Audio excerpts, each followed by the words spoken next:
Hello everyone, my name is Manish and you are watching the YouTube channel Amaze Learning. Today is the 11th lecture of Vector. तो last जो 10th lecture था उसके अंदर हम लोगों ने ये टॉपिक जो यहाँ पे लिखा हुआ है ये सारे टॉपिक डिस्कस करा था, जिसमें addition of multiple factors by component method. देखो कंपोनेंट मेथड के थ्रू हम लोग मल्टीपल फैक्टर को ऐड करना सीखा था। ठीक है, ये सब लास्ट लेक्चर। आज हम लोग नेक्स्ट इसी को कंटिन्यू करते हैं और इस पे बेस्ड कुछ क्वेश्चन करते हैं। फॉर एग्जांपल अज्यूम करो कि एक क्वेश्चन है तरीके कि आपको ऐड करना है कुछ वेक्टर दे देता हूँ मैं।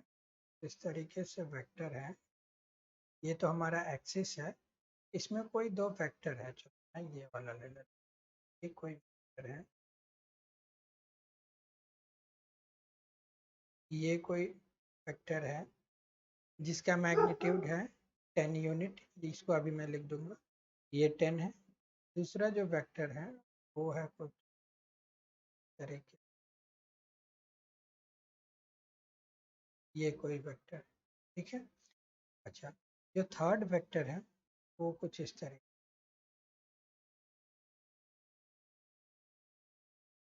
थर्ड वेक्टर ये रहा, मैं एक और ड्रॉ कर देता हूँ। एक फोर्थ वेक्टर है तो इस तरह। ठीक, यहाँ पे कुछ वैल्यू दे रखा है।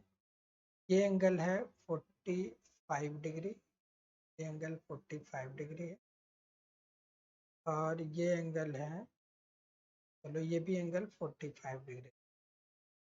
ये जो फैक्टर है ये है 10√2। ठीक है, 10√2। और ये है, ऐसा करो, ये जो फैक्टर है हमारा ये है 20√2, 20√2। और ये जो वेक्टर है हमारा ये है 10, ये है 10 और ये है 10। ये फोर वेक्टर्स है बच्चों, 1 2 3 and 4। We have to add all this four vector. कैसे ऐड करोगे? तो सबसे पहले ऐड करने का तरीका है, जो लास्ट लेक्चर में हम लोगों ने काफ़ी बेसिक एक एग्जाम्पल लिया था, जिसके अंदर कुछ ऐसे ड्रॉ किया गया था। देख लो यहाँ पे, जिसके अंदर कुछ इस तरीके से,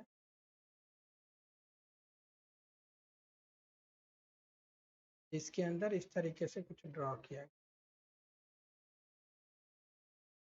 अब देखो लास्ट लेक्चर में जो हम लोगों ने पढ़ा था उस पर थोड़ा सा देखो। जब ऐड करा था बच्चों तो इसमें आपको ध्यान देने की ज़रूरत है। ये जो वेक्टर है ये इस तरीके से है। यहाँ पे देखो जो ओरिजिन है, ये जो वेक्टर है ए, इसका टेल ओरिजिन पे है। ये जो डी वेक्टर है इसका भी टेल ओरिजिन पे है। ये बी वेक्टर है इसका भी टेल ओरिजिन पे है। यानी जितने भी वेक्टर है सबका टेल ओरिजिन पे है। कंपोनेंट मेथड से जब हम वेक्टर को ऐड करते हैं तो एक बात का ध्यान रखना है।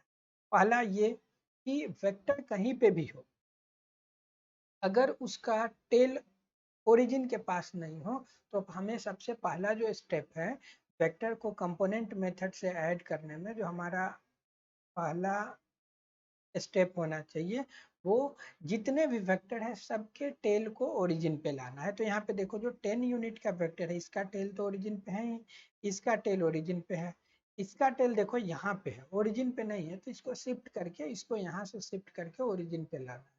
अब शिफ्ट करते वक्त आपको बताया गया कि वेक्टर को रोटेट नहीं करना। अगर आपको वेक्टर ऐसे है तो वो ऐसे ही रहेगा, ऐसे ही पैरेलली कहीं पे भी इधर इधर आप शिफ्ट कर सकते हो। ना तो उसको रोटेट कर सकते हो, अगर रोटेट करोगे तो वेक्टर का डायरेक्शन चेंज हो जाएगा, तो फिर वेक्टर चेंज हो जाएगा। और उसका जो लेंथ है उसको भी आपको चेंज नहीं करना, नहीं तो मैग्नीट्यूड चेंज हो जाएगा। ठीक है, तो यहाँ पे मैं क्या कर रहा हूँ, जो सेम वेक्टर है हमारे पास, जैसे ये 10 यूनिट का वेक्टर है, इसको मैं यहाँ पे एज इट इज ड्रॉ कर देता हूँ।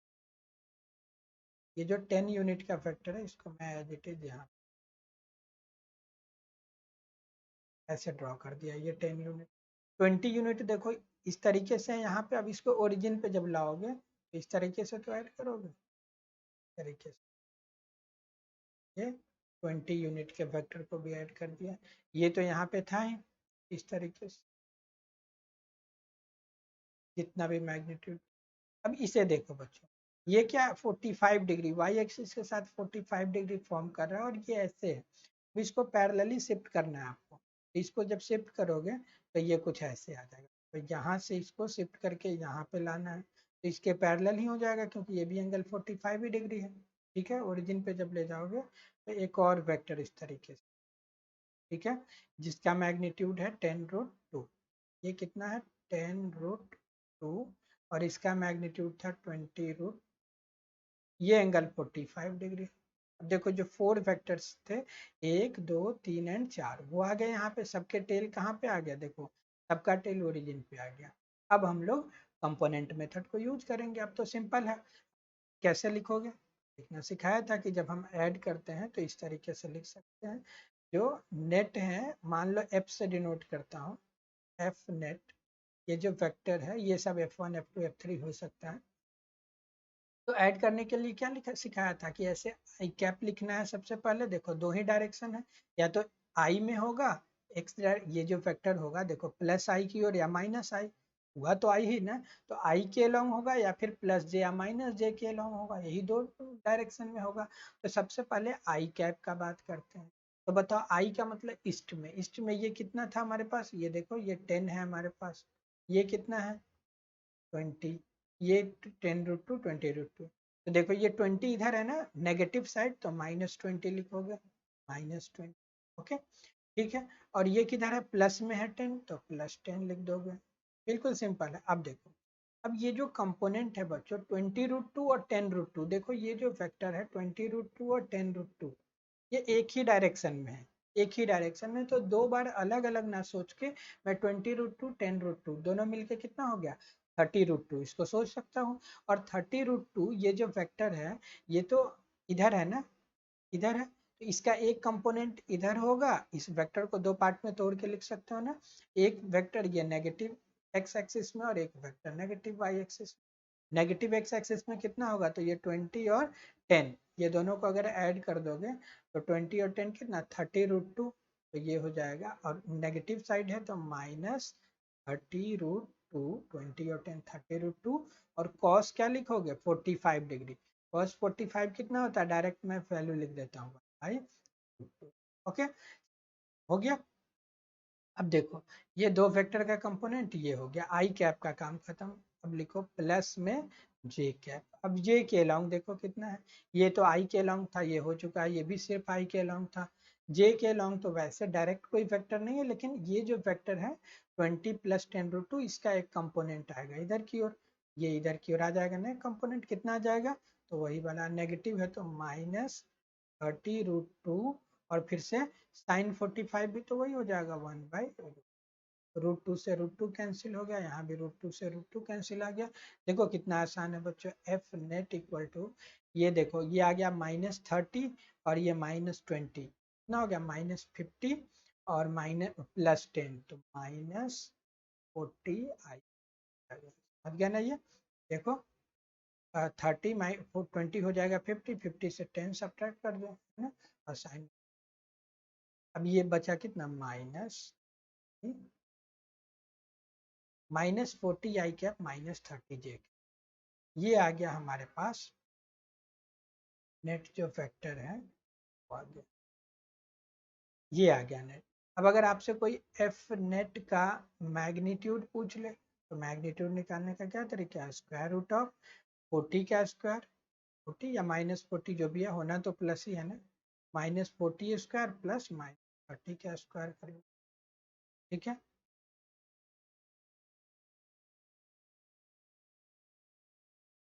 तो ये 30 का जब स्क्वायर करोगे, ये जब सॉल्व करोगे तो बच्चों आप करके देखना ये 50 आ जाए। ठीक है, अब रिजल्टेंट का अगर आपसे मैग्नीट्यूड कोई पूछ ले, सॉरी मैग्नीट्यूड पूछ ले तब तो ये तो 50 आ गया। अगर डायरेक्शन पूछ ले, अब टेन थीटा क्या लिखोगे, टेन थीटा इक्वल टू ये वाला -30 डिवाइडेड बाई -40, ये कैंसिल हो जाएगा यानी 3/4, टेन थीटा इक्वल टू 3/4। इसका ये मतलब हुआ कि जो थीटा है हमारा वो हो गया, ऐसे लिख सकते हो आप, tan−1 3/, थीटा हो गया tan−1 3/4, और आप जानते हो ये tan 37 डिग्री का वैल्यू, 37 डिग्री। ये स्टैंडर्ड वैल्यू है। 3/4 37 और 4/3 53 डिग्री। ओके, तो हमारे पास थीटा 37 डिग्री आ गया। अब इसको अगर लैंग्वेज में लिखना हो बच्चों तो कैसे लिखोगे exactly? What is the direction of resultant? मान लो हमारे पास 1 2 3 एंड 4 वेक्टर्स है। एज्यूम करो ये 4 फोर्सेज है। अब आपसे क्वेश्चन पूछा गया what is the magnitude of the resultant force and what is the direction of the resultant. अब डायरेक्शन को लैंग्वेज में आप लोग को लिखना है कि ईस्ट में है, वेस्ट में है, साउथ है, नॉर्थ है, एग्जैक्टली है क्या। देखो कैसे लिखा जाएगा इसको। अब इस डायरेक्शन को समझ। हमारे पास जो बच्चों देखो जो रिजल्टेंट आया है वो क्या है। रिजल्टेंट जो है हमारे, ये एक्सिस में ड्रॉ कर दिया। अब रिजल्टेंट को आप देखो तो रिजल्टेंट में है ये -40। देखो यहाँ पे माइनस, ये -40, ये वाले देखो -40 आई कैप और -30 जे कैप। इसका क्या मतलब? -40 का मतलब है ये -40 इधर ही तो होगा। ठीक, यहाँ पे देखो -40 आई कैप यानी ये इधर, यही है -40। ठीक है, और -30 का मतलब ये वाला। मान लो इधर कोई -30, यही है ना। यहाँ से आप इसको फिर ले सकते।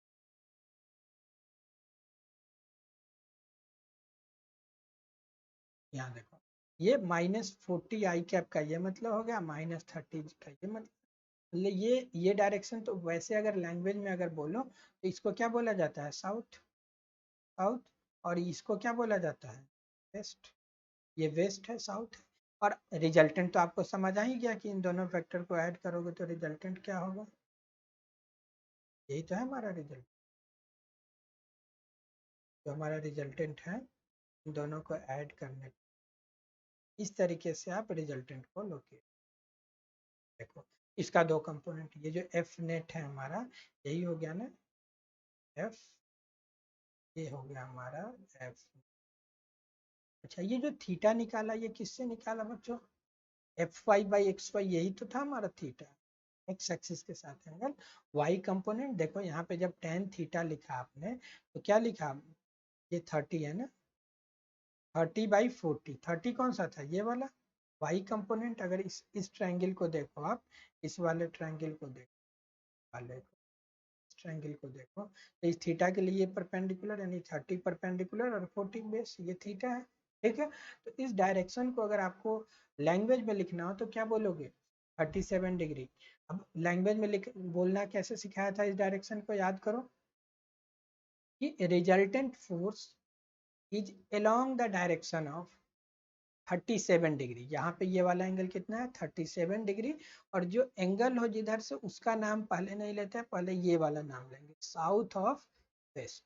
इस डायरेक्शन को जो 37 डिग्री है इसको आप बोल सकते हो कि along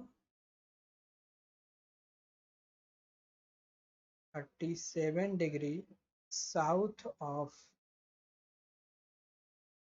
इसको ये बोल सकते हो। या तो सिंपली 37 डिग्री बोलो, तो 37 डिग्री आपको बोलना होगा 37 degree from west towards south, ऐसे बोल सकते हो। देखो 37 डिग्री फ्रॉम वेस्ट है और टुवर्ड्स किधर है? साउथ, ऐसे भी बोल सकते हो। या फिर इसको बोल सकते हैं along 37 degree south of west. ठीक है, अगर ये 37 तो ये 53 डिग्री होगा। ये कितना हो जाएगा? 53। और ये 37। इसको आप ऐसे भी बोल सकते हो अलोंग, अगर 53 डिग्री बोलते हो तो 53 डिग्री, 53 इधर से है ना, ये साउथ से है तो आप साउथ का नाम नहीं लोगे, पहले वेस्ट बोलो, तो वेस्ट ऑफ साउथ भी बोल सकते। या फिर हो सकता है ऑप्शन में ये वाला एंगल दिया हो है ना, तो आपको 180 + 37 से ऐड करके बोलना हो। जो भी है ऑप्शन के अकॉर्डिंग आप आंसर मैच कर लोगे। ठीक है बच्चों, एक और क्वेश्चन देख लेते हैं प्रैक्टिस के लिए।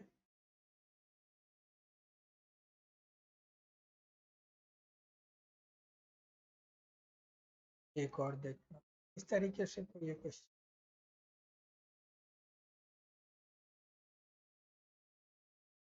अज्यूम करो ये कोई कोऑर्डिनेट एक्सिस,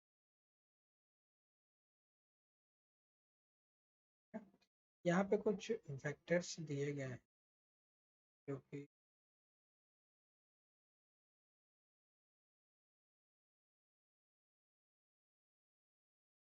अज्यूम करो ये कोई वेक्टर है इस तरीके से,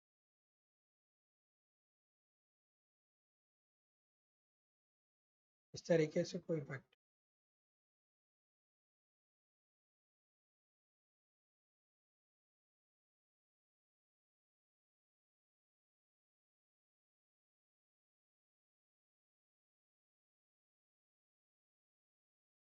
एक वेक्टर है कोई तरीके, एक,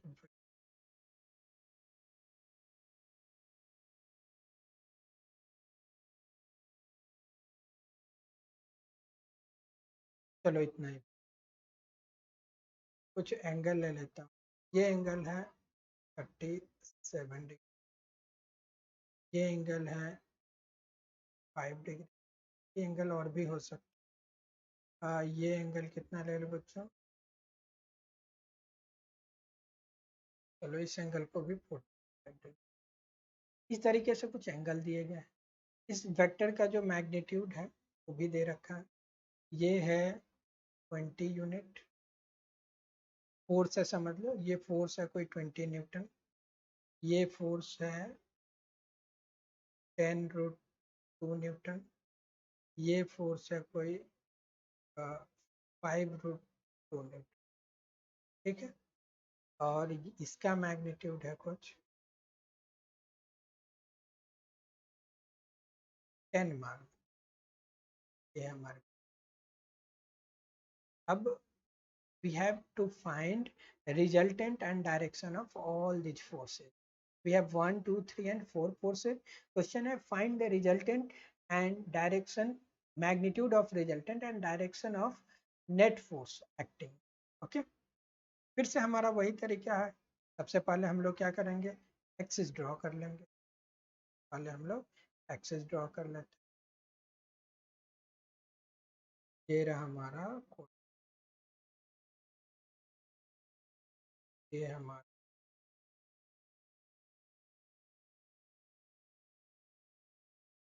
इसमें क्या करो, कुछ एक्सिस ड्रॉ करते हैं, एक्सिस तो ड्रॉ हो ही गया, अब फोर्स को ड्रॉ करो, क्या सिखाया था सबसे पहला स्टेप की फोर्सेज कहीं पे भी हो, उसका पहला स्टेप ये है कि सबको ओरिजिन पे लाना है, और ओरिजिन पे इस तरीके से लाना है कि जितने भी वेक्टर्स हो सबका टेल ओरिजिन पे होना चाहिए और head away from the origin हो, ठीक है, तो जो जो फोर्सेज है उसको देखते चलो, अब ये देखो 10 यूनिट का जो फोर्स है ये तो ठीक है, इसका टेल ओरिजिन पे है, तो ये तो वैसे ही रहने वाला है,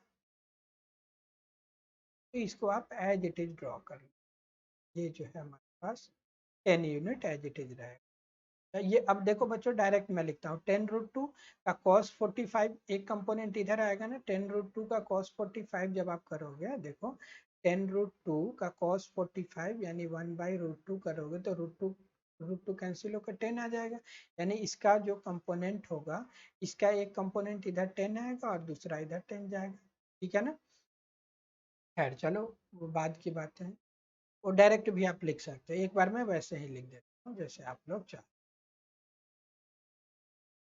इसका भी टेल था जैसे था वैसे ही,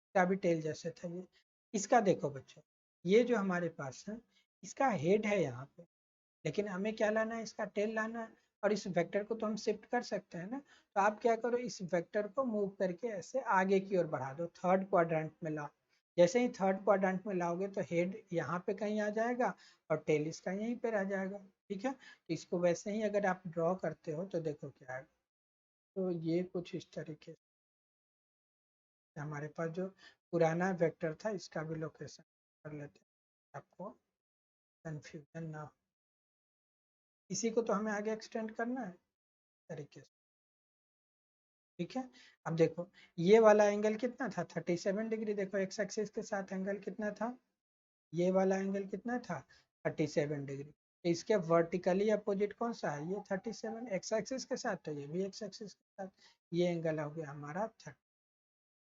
ठीक है। अच्छा ये 45 था तो ये 45 डिग्री रह गया। ठीक है। ये वैल्यू कितना था, 10 रूट लिख दिया। ये वैल्यू कितना था 20, तो इसको लिख दिया। ठीक है। अब आ जाओ, ये वाला वेक्टर देखो, ये ऐसे है ना, इसको मूव करके लाओ तो देखो इसको पैरेलली लाओगे तो ये भी थर्ड क्वाड्रेंट में आएगा, लेकिन इसका जो एंगल होगा वो कुछ,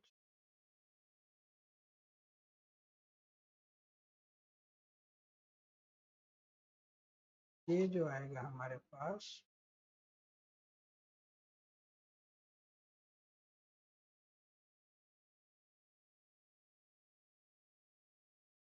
ये है कुछ, इसको थोड़ा कलर चेंज कर लेता हूँ। ये वाला एंगल जो है, ये हमारा एंगल कितना,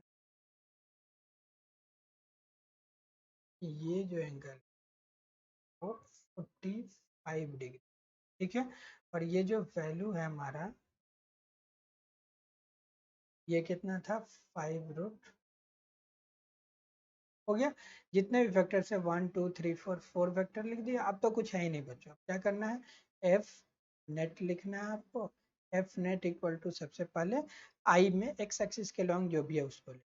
एक्स एक्सिस के लॉन्ग कौन सा हो गया इसमें, अब आपको देखना है। देखो ये 20, जो 20 है हमारे पास, इस 20 का एक कंपोनेंट आएगा इधर, 20 cos 37, और नेगेटिव साइड है ना, नेगेटिव एक्स, तो -20 cos। ओके, 20 का खत्म हो गया काम। अब आ जाओ 5 रूट 2 का एक आ जाएगा इधर, और वो भी माइनस में, तो -5 रूट 2 cos 45 डिग्री। ओके, ये भी हो गया हमारे पास, एक दो वेक्टर हो गया। इसका देखो 10 रूट 2 का इधर आएगा ना, इधर cos 45 और एक्स एक्सिस के लॉन्ग sin 45, और प्लस पॉजिटिव एक्स के लॉन्ग है इसलिए plus 10 root 2 and it's sin 45 degree. Okay, 1 2 3 vector हो गया। और ये तो वाई एक्सिस के लॉन्ग है ना कम्प्लीटली, ये जो 10 यूनिट है ये तो कम्प्लीटली वाई एक्सिस के लॉन्ग है। इसका एक्स कंपोनेंट क्या आ जाएगा, 0, तो मतलब नहीं है। अब आ जाओ, अब क्या लिखना है आपको, प्लस जी और फिर ब्रैकेट के, एक 10 तो है प्लस पॉजिटिव वाई एक्सिस के लॉन्ग, तो उसको +10 लिख दिया।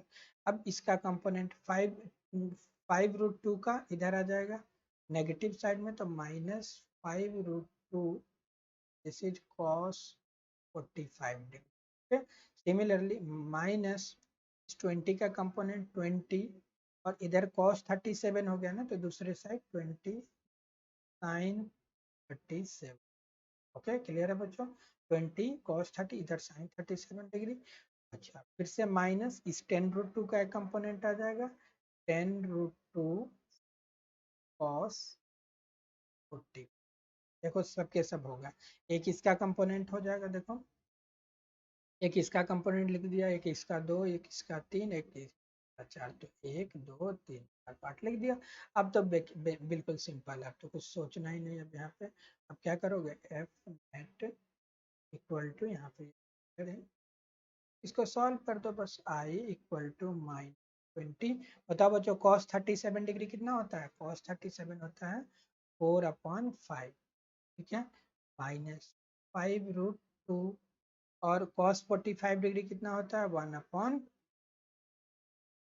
प्लस 10 रूट 2, साइन 45 कितना होता है, 1 प्लस जे कैप, और यहाँ पे भी वही सब लिखना है, 10 -5 root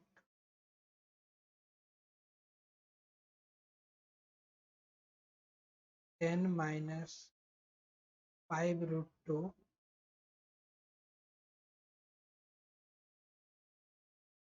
10 -5 root 2 cos 45 degrees what 1/2, now -20, and sine 37 कितना होता है बच्चों, sine 37 is 3/5 -10 root 2, and what is cos 45 degree, again 1/√। ठीक है।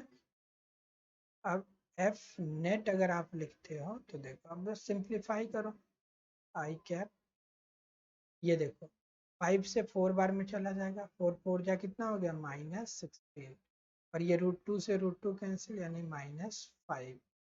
तो आगे क्या हो जाएगा, ये √2 से √2 कैंसिल, फिर +10 प्लस j कैप इंटू √2 से ये √2 कैंसिल, 5 4 जा 20 एंड √2 से √2 अगेन कैंसिल, तो ये हो गया कितना 10।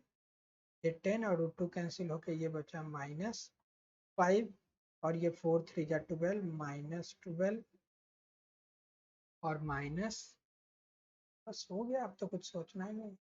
एफ नेट इज बच्चों क्या आ गया, ये देखो कितना आ गया, तो 16 और 5 21 हो जाएगा, 21 से 10 सब्ट्रैक्ट कर दोगे तो 11 यानी -11। ठीक है, यहाँ पे देखो ये कितना था 12 है ना, तो ये देखो कितना आ गया, ये +10 और -10 तो ऐसे ही कैंसिल हो गया। ठीक, 12 और 5 कितना हो गया 17 माइनस, देखो कितना सिंपल है। ठीक है ना,